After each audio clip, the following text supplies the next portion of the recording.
Finally, the last page here, 28 through 31. It's a good thing because it's 5 o'clock on a Friday afternoon. I'm ready to go home. So, very quickly here, 28, another anti-aromatic compound there. Very similar to that other one. Maybe I put too many on this test, but that one you should have gotten is a 4N because we have two 4 pi electrons. So don't miss that one. That one is an example from the book there, anti-aromatic. And remember, with anti-aromatic, it should conform to the first 3 rules of an aromatic compound. It is a ring, it is flat, and is completely conjugated. It has to be all sp2 hybridized atoms. 29, we have a reaction here. This is just my note to flip this around for the answer key there. And with 29 here, let's work this out. This is not a trivial one. Most of them aren't. But they should make you think about the basic principles. And I know at this point you're saying, oh, please shut up. That's all right, though. So this one reacts here at this double bond because we're going to want to make the carbocation go over here in the resonance structure. Let me go down with this one.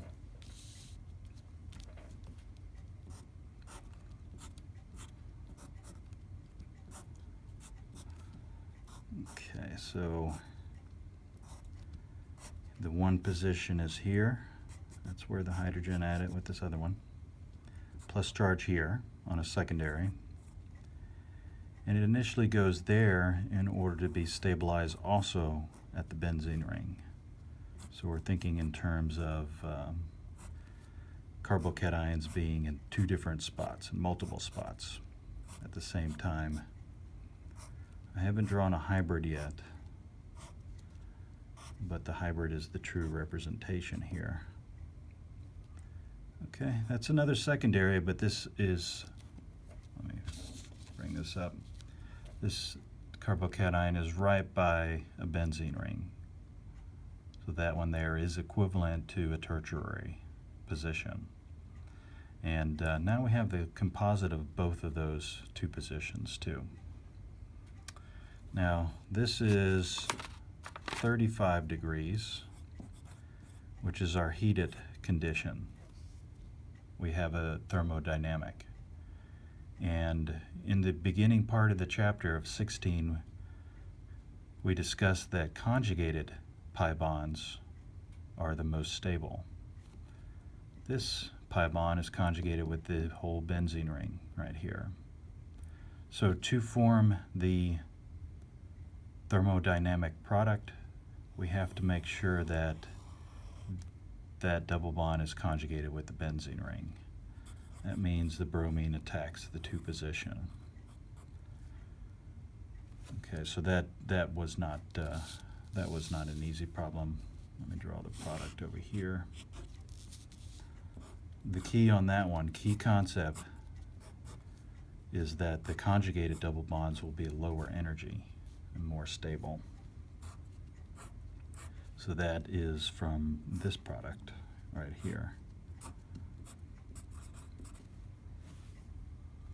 This double bond's conjugated with that benzene ring, making it lower energy than it would have isolated right here. That'll come up again this semester in a different context.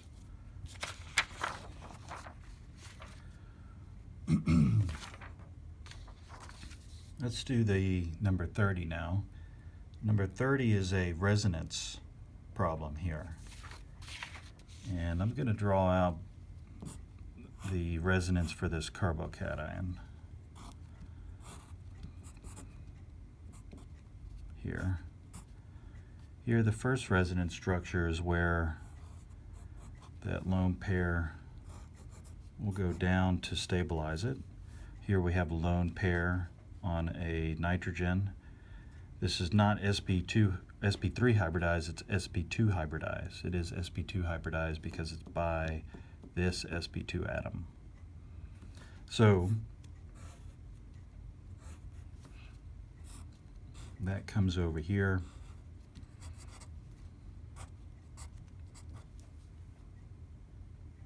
And we get that. That is actually the answer now on C right here. We do actually have another resonance structure with this, but this is not one that was shown here. That is to bring the pi bond over from that guy.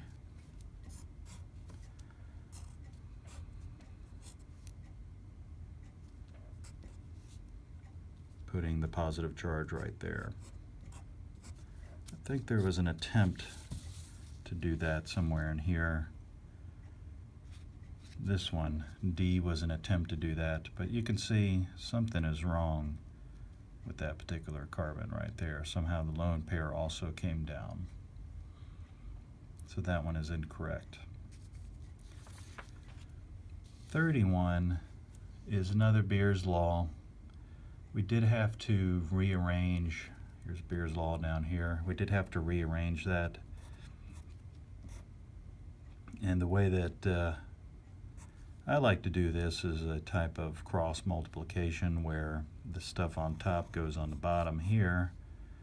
Likewise, we can have stuff come down from this one to come over there, but we only want this these two variables here to go down to the bottom right there. So A should be over B, and there's the concentration. So now we substitute the A, the B, and the E there, and this is actually the absorbance used to monitor morphine, and this came out of a research article here, but it is not useful here in this problem. We do not use the wavelength in any way to solve the problem. Okay, that's it. Have a good weekend.